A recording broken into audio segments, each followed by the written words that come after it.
పత్రికా విలేకరుల సమావేశ కార్యక్రమ నిర్వాహకులు జిల్లా కాంగ్రెస్ అధ్యక్షులు మిత్రులు మోహన్ రెడ్డి గారు ఈనాటి ప్రెస్ మీట్లో ప్రత్యేకంగా పాల్గొని మీకు వివరించినటువంటి పార్లమెంటరీ ఎన్నికల పర్యవేక్షకులు ఇన్ఛార్జిగా వ్యవహరించినటువంటి బోధన శాసనసభ్యులు పెద్దల సుదర్శన్ రెడ్డి గారు, అట్లే స్థానికుడు, మరి ఇక్కడ నిజామాబాద్ పట్టణమే కాకుండా రాష్ట్ర స్థాయిలో కాంగ్రెస్ పార్టీ కార్యనిర్వాహక అధ్యక్షుల బాధ్యత నిర్వర్తిస్తూ కూడా మరి ఇక్కడ సమయం కేటాయింపు చేసి ఎన్నికల్లో కాంగ్రెస్ పార్టీ విజయానికి బాధ్యత చేపట్టేటువంటి మిత్రుడు మహేష్ గౌడ్ గారు, ఈనాటి సమావేశంలో పాల్గొంటున్న వివిధ హోదాలున్న కాంగ్రెస్ నాయకులు, మిత్రులకు అందరికీ హృదయపూర్వకంగా నమస్కారం చెప్తూ, వాస్తవంగా ఈ పార్లమెంటరీ ఎన్నికలకు సంబంధించి ఎలక్షన్ క్యాంపెయిన్ 2 ఏప్రిల్ స్టార్ట్ అయిందన్న. 2 ఏప్రిల్ అంటే నా అభ్యర్థితో ప్రకటింపబడ్డ తదుపరి ఈ 40 రోజుల ఈ 40 డేస్ ముఖ్యంగా నిజామాబాద్ పార్లమెంటరీ నియోజకవర్గ పరిధిలోని top to bottom senior Congress నాయకులతో పాటుగా స్థానిక నాయకులు, కాంగ్రెస్ కార్యకర్తలు, అభిమానులు అందరూ కూడా చెప్పంటున్నాను, ఎవరికి వారే అభ్యర్థిగా భావించి వీళ్ళ ఈ నిజామాబాద్ పార్లమెంటరీ ఎన్నిక ఒక ప్రతిష్టాత్మకంగా గెలవాలనేటువంటి ఒక భావనతో ఏదైతుందో ఈ గెలుపు బాటలో పయనం చేయడానికి కృషి చేసినందుకు నేను అందరికీ హృదయపూర్వకంగా ధన్యవాదాలు చెప్తున్నాను. I'm really thankful to the whole Congress party and the leadership and to all level cadre particularly I'm telling. ఇవాళ పార్టీ గెలుపు బాటలో పయనింప చేయబడుతుందని చెప్పంటే ఇది నాయకత్వం, కార్యకర్తల సమిష్టి కృషి చెప్పక తప్పదంటారు. మన ప్రత్యర్థి రాజకీయ పార్టీలు మాకు భారతీయ జనతా పార్టీ కానీ, భారత రాష్ట్ర సమితి కానీ వాళ్ళు ఎక్కడికి వచ్చి ఏదైతుందో కాంగ్రెస్ పార్టీని నిరోధింప చేయాలి అనే భావనతోని బీఆర్ఎస్ వాళ్ళ ఎన్నికల్లో చతికిలబడి అసెంబ్లీ ఎన్నికల్లో వాళ్ళు ఉనికి కాపాడుకోవడానికి ప్రయత్నం చేస్తారని చెప్పి అనుకున్నాం.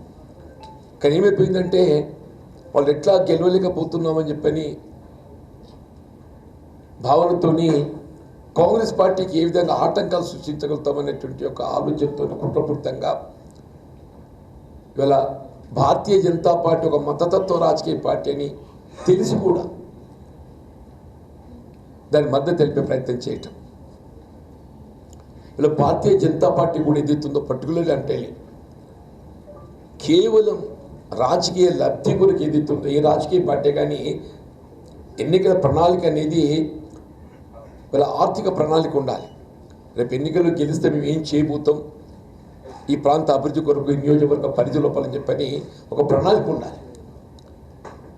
అటువంటి ప్రణాళిక ఏది లేకుండా కేవలం మత విద్వేషాలను రెచ్చగొట్టి రాజకీయ లబ్ధి పొందడమే ఎన్నికల గెలుపుకు దాన్ని బాధ్యత చేసుకోవాలనేటువంటి ఒక ఆలోచనతో ఏ విధంగా ముందుకు వెళ్ళిన కూడా మీరందరూ కూడా గ్రహించిందని చెప్పండి.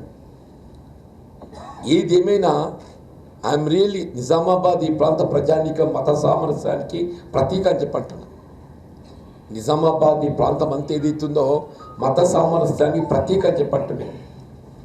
వాళ్ళు ఎంత మత విద్వేషాలు తెచ్చగొట్టాలని ప్రయత్నాలు చేసినప్పటికీ కూడా ఏమాత్రం కూడా ప్రభావితం కాకుండా ఎన్నికలు ఏదైతుందో ఇంత సామరస్యపూర్వకంగా ఏ విధమైనటువంటి ఒక హింసాయుత సంఘటన లేకుండా శాంతియుతంగా ఎన్నికలు నిర్వహించబడటం అనేది, ఓటింగ్ సరళి ఓటర్ పాల్గొనడం అనేది దాని సంకేతం అని చెప్పంటున్నాను. అయితే మత సామరస్యానికి ఏదైతుందో ఈ ప్రాంతం ప్రతీకగా నిలబోతుందని చెప్పంటున్నాను. ఎన్నికల్లో ఇవాళ మేము చేసిన కృషికి ఈ ప్రాంతం భవిష్యత్తులో అభివృద్ధి బాటలో పయనింప చేయబడాలి అని అంటే తెలంగాణ రాష్ట్రం ఏర్పడ్డ తదుపరి ఏదైతుందో ప్రత్యేకంగా ఉమ్మడి రాష్ట్రంలో చేపట్టబడ్డ అభివృద్ధి కంటే ఇంకా మిన్నగా ఈ ప్రాంతం అభివృద్ధి చేయబడుతుందని చెప్పి భావించాను. అన్నాడు అధికారంలో ఉన్న రాష్ట్ర ప్రభుత్వం టీఆర్ఎస్ఏ కానివ్వండి, కేంద్రంలో అధికారంలో ఎన్డీఏ కానివ్వండి కానీ చెప్పట్టున్న రెండు కూడా కేంద్ర రాష్ట్ర ప్రభుత్వం నిజామాబాద్ అనేటువంటి ఒక ఈ పార్లమెంటరీ నియోజకవర్గం ఈ ప్రాంతాన్ని పూర్తిగా నిర్లక్ష్యం చేయటము, ఎన్నికలు ఏదైతే ప్రతి ఓటర్ ఏదైతుందో చేయడం జరిగింది. అంటే మౌలిక సదుపాయాలు అన్నీ కలిగి ఉండి కూడా దాని నెంబర్ 1 ఉదాహరణ చక్కెర కర్మాగారం ప్రారంభం. రాష్ట్ర ప్రభుత్వం ఏదైతుందో ప్రభుత్వ పరంగా దాన్ని నిరూపించేస్తామని చెప్పి నాడు పేర్కొని ఉన్న చక్కెర ఫ్యాక్టరీని మూసివేయటం, కేంద్ర ప్రభుత్వానికి ఏదైతుందో కాయిల పడ్డ పరిశ్రమలను పునఃప్రారంభం చేసే అవకాశం ఉండి కూడా చొరవ చూపెట్టలేకపోవడం, ప్రయత్నం చేయలేకపోవటం, ఇతర అంశాలన్నీ కూడా మనం గమనించినాం. ఓటర్ ఏదైతుందో ఇవన్నీ ప్రభావితమైందని చెప్పంటున్నా. ఇక్కడ మా గెలుపుకి ఏదైతుందో ఇవన్నీ తోడైనని చెప్పంటున్నాయి. ఇప్పుడు స్వయంగా ముఖ్యమంత్రి గారు ఏదైతుందో నిజామాబాద్ వారి నామినేషన్ ప్రక్రియలో నా నామినేషన్ ప్రక్రియలో వారు పాల్గొని ఈ చక్కెర కర్మాగారం ప్రారంభానికి రాష్ట్ర ప్రభుత్వం ఏ విధంగా కమిట్ అయి ఉన్నది. వీళ్ళ మిత్రుడు సుదర్శన్ రెడ్డి గారు ఏదైతుందో బోధన ప్రాంతానికి వెళ్ళి వారు ప్రాతినిధ్యం వహించటం, ప్రధానంగా బోధన చక్కెర కర్మాగారం ఏదైతుందో వారి నియోజకవర్గ పరిధిలో అది భాగస్వామ్యం కావటం, ఇంకో చక్కెర కర్మాగారం జగిత్యాల జిల్లాలో ఉండటం, 2020 డిసెంబర్ నాటికి ఏదైతుందో ఈ చక్కెర కర్మాగారం ప్రారంభం అనేది రాష్ట్ర పరిధిలోని అంశంగా భావించి దీన్ని ప్రారంభింప చేయబోవటం అనేది రైతాంగం దీన్ని పాజిటివ్గా రిసీవ్ చేసుకోవడం జరిగింది. దీంతో అమిత్ షా గారు వచ్చి ఏదైతుందో మీరు సహకార రంగం అని చెప్పి తెరమి తేవటము భారతీయ జనతా పార్టీ పట్ల విశ్వాసం పోయింది. అట్లాగే నిజామాబాద్ పట్టణం జిల్లా కేంద్రం ఇది, పూర్వ జిల్లా కేంద్రం ఇది. మన మిత్రుడు మహేష్ గౌడ్ గారు పేర్కొన్నట్టు ఏదైతుందో ఈ స్మార్ట్ సిటీగా ఎంపిక చేయబట్టడానికి అన్ని అవకాశాలు ఉండి కూడా ఏ స్మార్ట్ సిటీ ఎంపిక అనేది ఏదైతుందో దానికి కావాల్సిన పారామీటర్స్ ఉంటాయి. ఆ పారామీటర్స్ అన్నీ ఉండి కూడా ఇది ఏదైతుందో స్మార్ట్ సిటీగా గుర్తింప చేయబడలేకపోవడంతో ఏదైతుందో ఈ పట్టణం అభివృద్ధి కావాల్సిన నిధులు పొందడం లోపల మనం ఆశించిన పెద్ద పొందలేకపోయాం. కేంద్ర రాష్ట్ర ప్రభుత్వం బాధ్యత వహించాలి. బోత్ ఇక్కడ గతంలో ప్రాతినిధ్యం వహించిన మిత్రుడు అరవింద్ గారే కానీ రాష్ట్ర ప్రభుత్వమే కానీ కానాటి వాళ్ళు బాధ్యత వహించాలి. రాష్ట్ర ప్రభుత్వం ఏదైతుందో ప్రస్తుతం అదృష్టం కొద్దీ కాంగ్రెస్ పార్టీ ప్రభుత్వం అధికారంలో ఉన్నదే.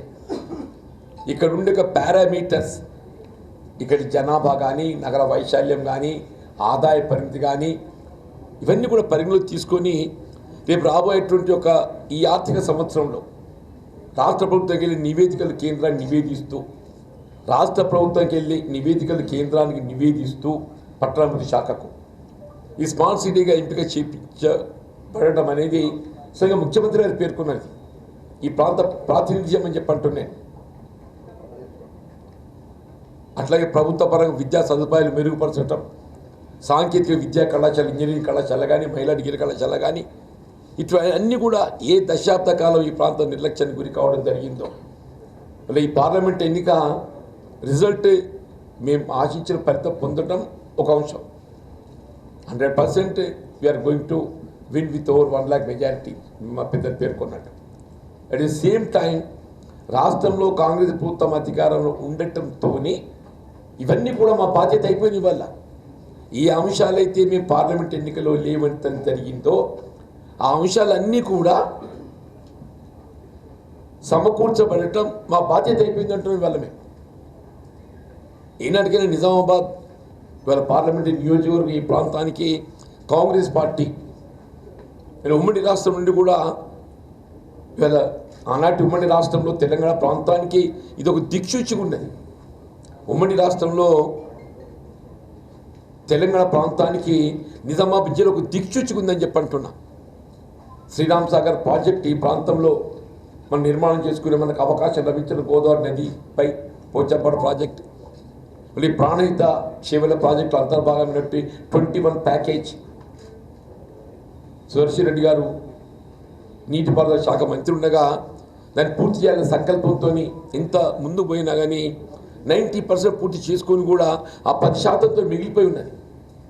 దాంతో ఇవాళ నిజామాబాద్ రూరల్ కానీ బాల్కొండ కానీ ఎగువ ప్రాంతం అంతా నీటి సదుపాయం లేకుండా రైతాంగం ఇబ్బందులు ఎదుర్కొంటుంటారు. ఈ పార్లమెంట్ ఎన్నిక మా బాధ్యతలు ఏదైతుందో మరింత పెంచిందని చెప్పండి. ఈ పార్లమెంట్ ఎన్నిక కాంగ్రెస్ పార్టీ నాయకత్వం యొక్క బాధ్యత మరింత పెంచిందని చెప్పని భావిస్తున్నాం. తప్పకుండా ఈ ఎన్నికలో మాకు తోడు నిలిచి అండగా నిలిచినటువంటి కాంగ్రెస్ పార్టీ నాయకత్వం, సమిష్టి నాయకత్వం చెప్పంటున్నాను. నేను ఆరంభంలో 2 ఏప్రిల్ ఎప్పుడైతే మొదటి సమావేశంలో నేను పాల్గొనడం జరిగిందో వాస్తవంగా పార్లమెంట్ అభ్యర్థిత్వం ఆశించడం సహజమని చెప్పంటున్నాను.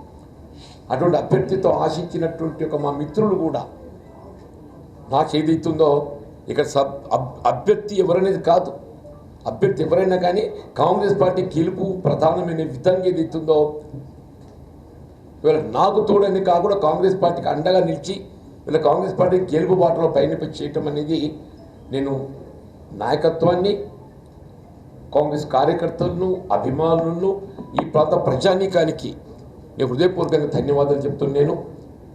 ముఖ్యంగా పాత్రికేయులకు కూడా ఎన్నికలు ఏదైతుందో మాకు మరి మా అన్ని విధాల తోడు నిలిచి ఈ శాంతియుతంగా ఎన్నికలు నిరూపబడే విధంగా మాకు తోడ్పడ్డందుకు అందరికీ హృదయపూర్వకంగా ధన్యవాదాలు చెప్తూ సెలవు. Thank you. ఈ ఎన్నికల్లో